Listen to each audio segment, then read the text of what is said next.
I was working with a couple the other day, and in this particular case, it was a traditional male and female heterosexual couple.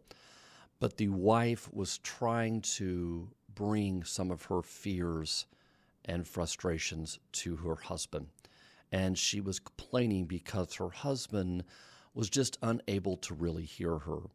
And what she described was that as she would approach, she saw that he would immediately sort of get defensive and that he would dismiss or downplay or pacify whatever concerns she might have.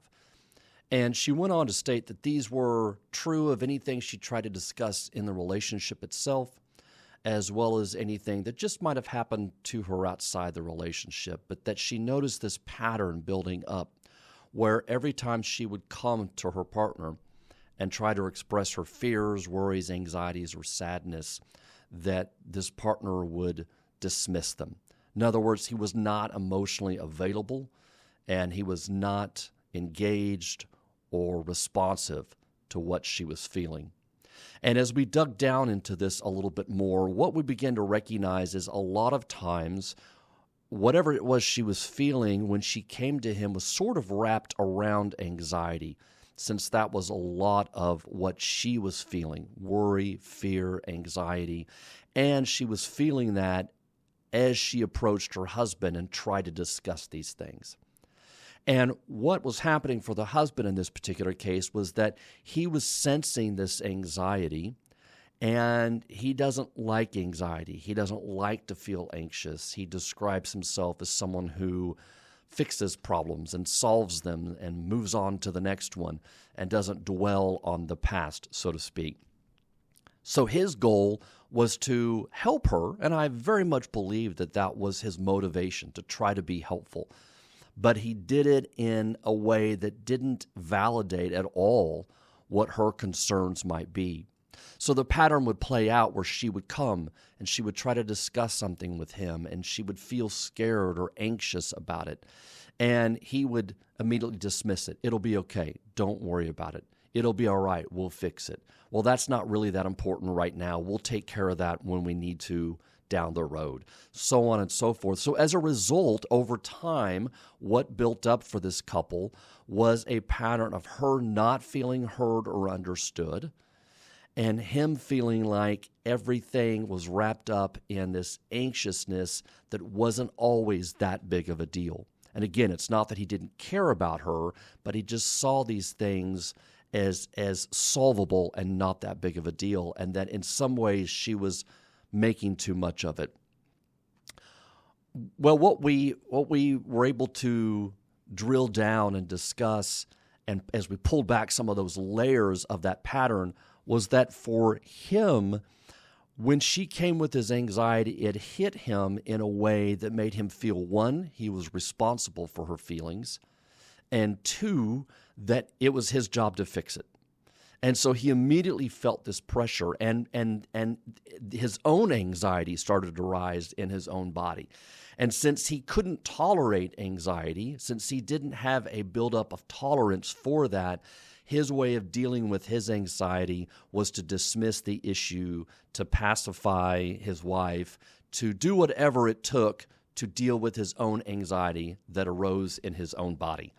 And this is what I call an emotional allergy, where an individual is allergic to a certain emotion. It could be sadness. Some people grow up in their family of origins, and sadness is just not allowed. We always put on a happy face in our family. We always make sure we're smiling. We always wear a bow in our hair. And I knew someone like this growing up. A dear friend of mine grew up in a family where sadness wasn't allowed. And she always wore a bow, and she always put on a smile, and she always appeared happy until things weren't happy and until things began to really unravel.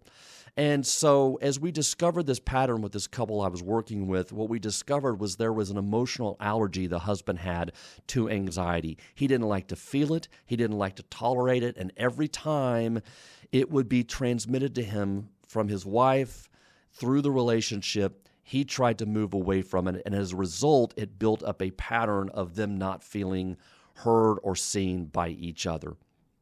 Something similar played out in my own family growing up, my father used to always tell me to calm down. When I would get excited about something, when I would start showing excitement or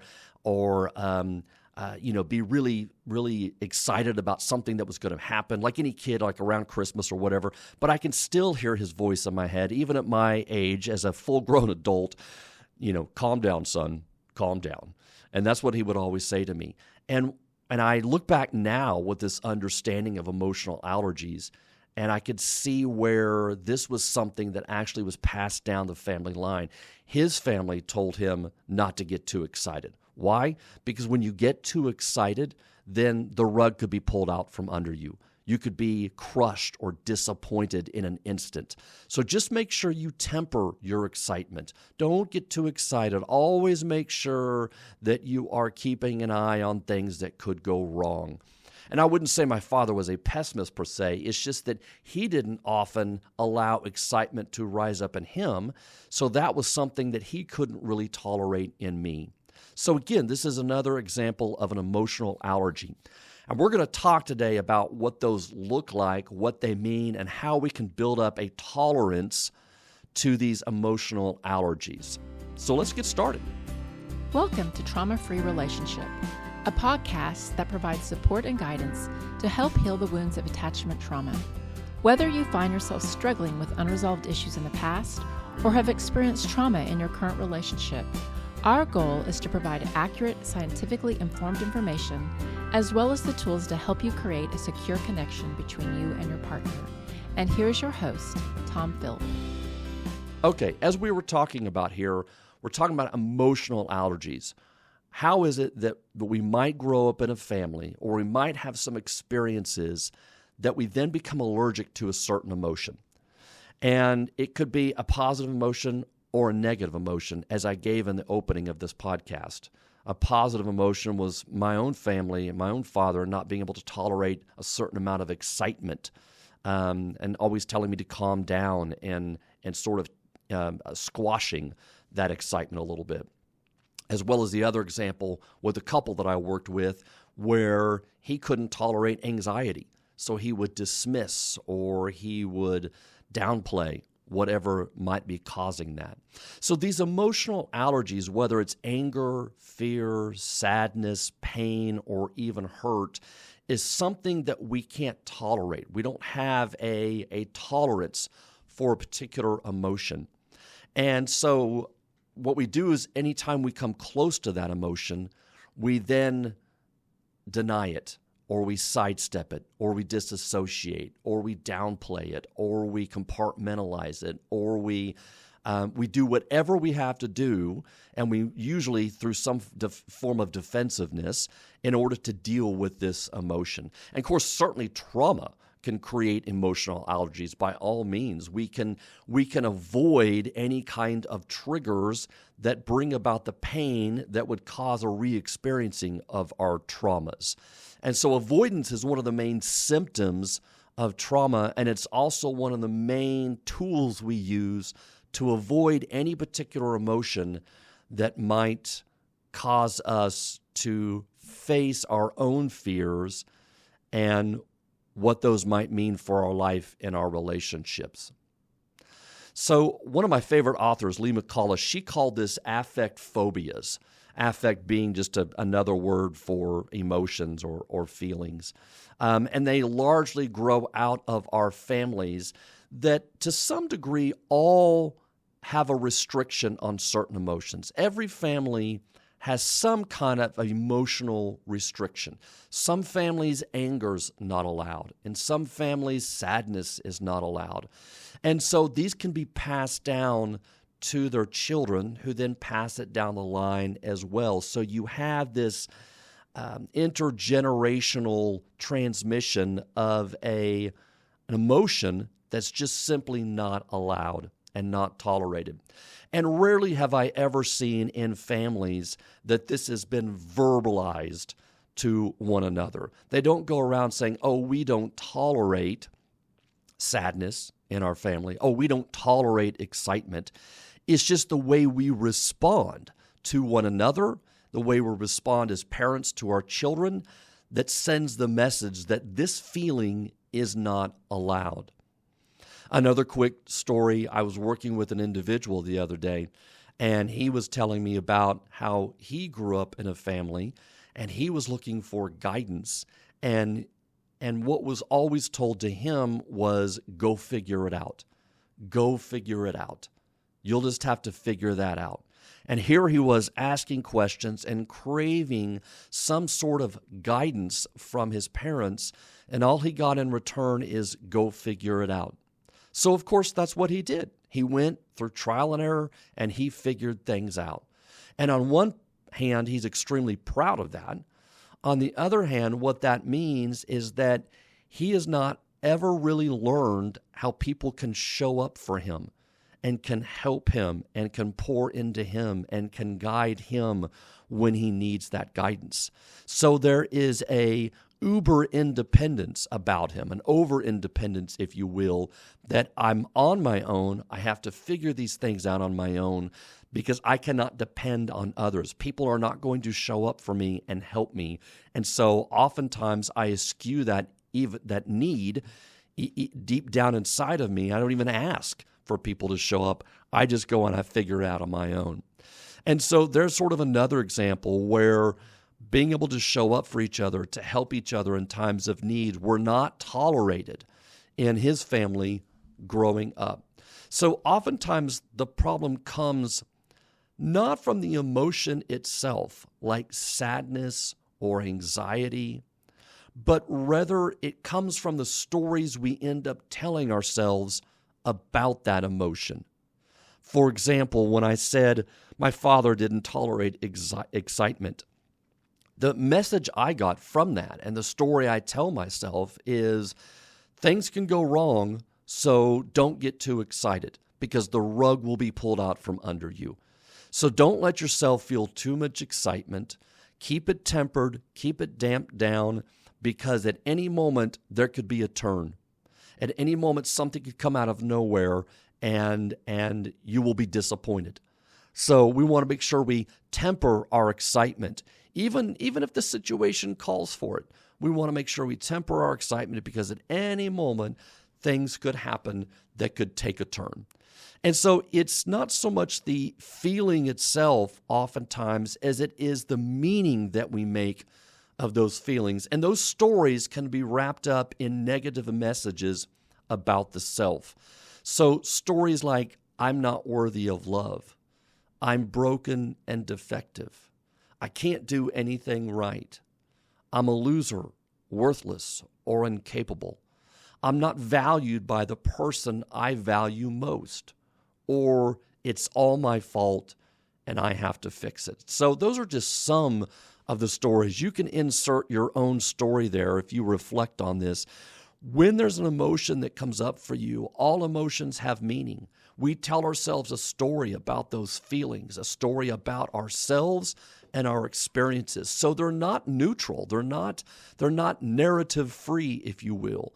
All emotions that come up for us carry messages and meanings with them. And oftentimes when that emotion comes up, it is because it carries a negative message about ourselves. And so it's only natural for us to then want to move away from that negative message. It's only natural for us to be able to throw up barriers or walls or dismiss that feeling, because what we're often dismissing with it is the narrative or the story that's wrapped around that particular emotion. So how do we begin to overcome these emotional allergies? How do we begin then to try to build up a tolerance for these emotions and a tolerance for these negative stories so that we can actually stay with our partner and show up for our partner regardless of what emotions they have?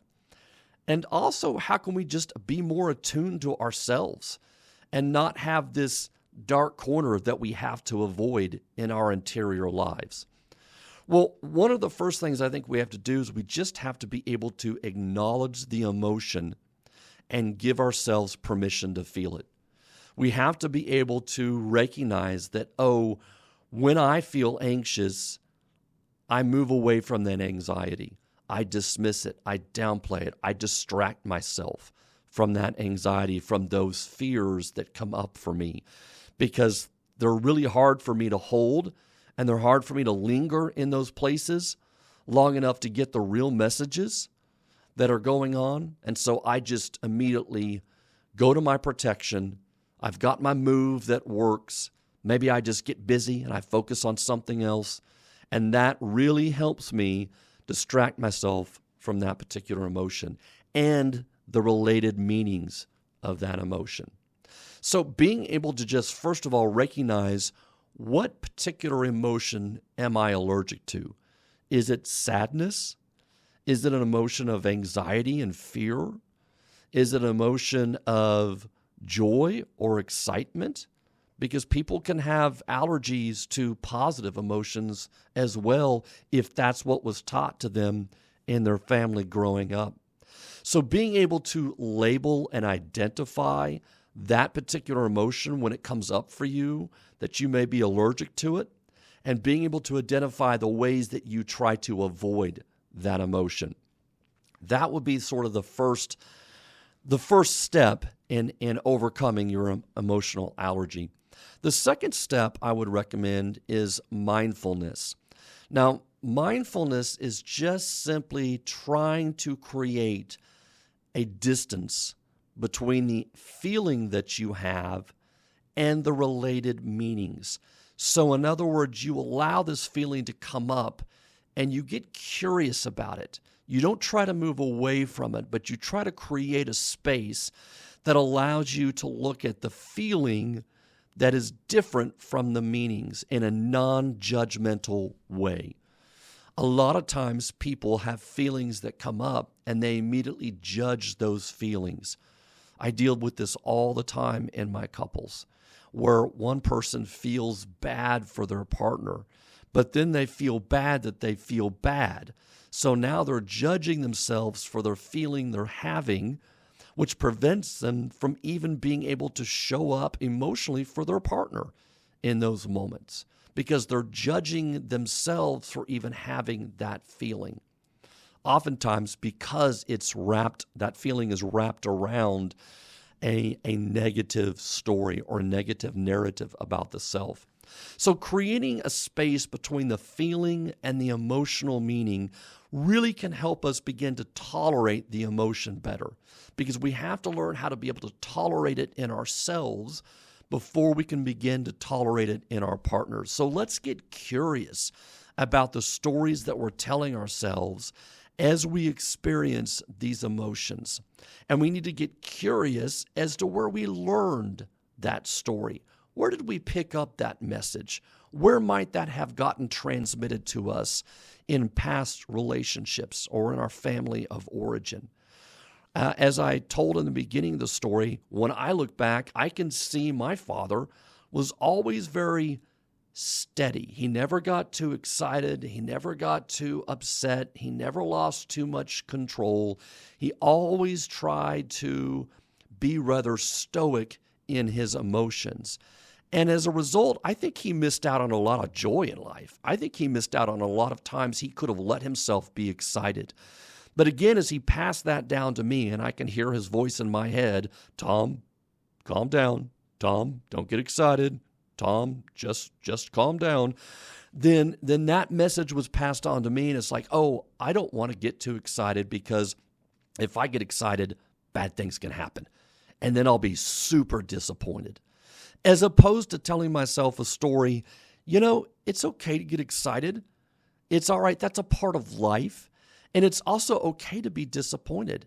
And if I get excited and then something disappointing happens, I can tolerate both those feelings without throwing on this whole layer of judgment about how I shouldn't be feeling those in the first place.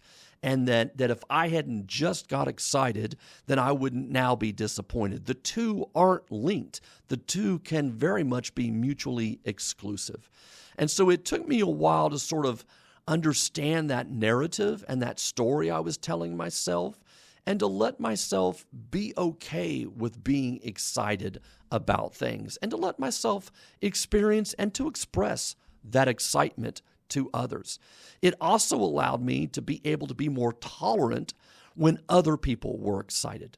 When my kids got excited, I allowed them to be excited, to show that excitement, to wiggle and squirm and screech or whatever because they were so excited about something. I had to learn not to dampen that for them, but rather to have a tolerance of that in my children and my partner, my wife as well.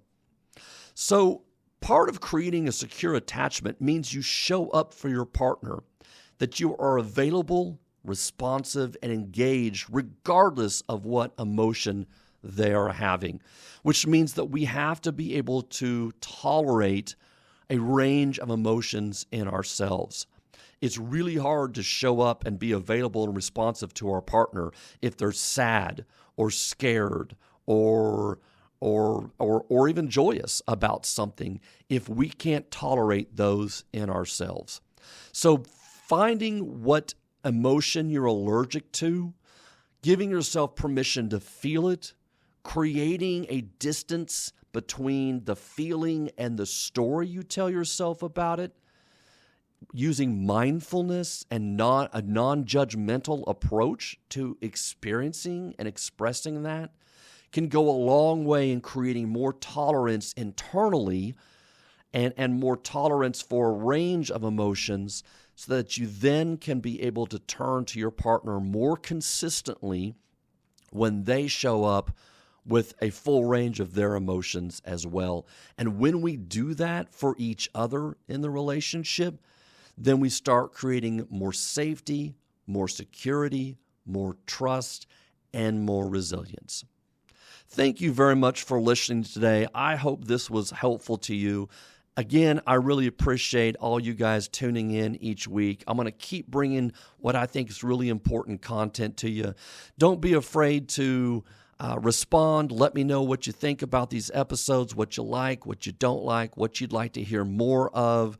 And also, don't be afraid to reach out and book a coaching call. I'd love to put some names with some faces and be able to help you guys with any of these concepts that we're discussing. Thank you so much, and we'll talk to you next time. Thank you for listening to Trauma-Free Relationship, a podcast for the healing of attachment trauma. You can find us on Facebook, Instagram, or our website at traumafreerelationship.com. Be sure to look for our next episode on your favorite streaming service.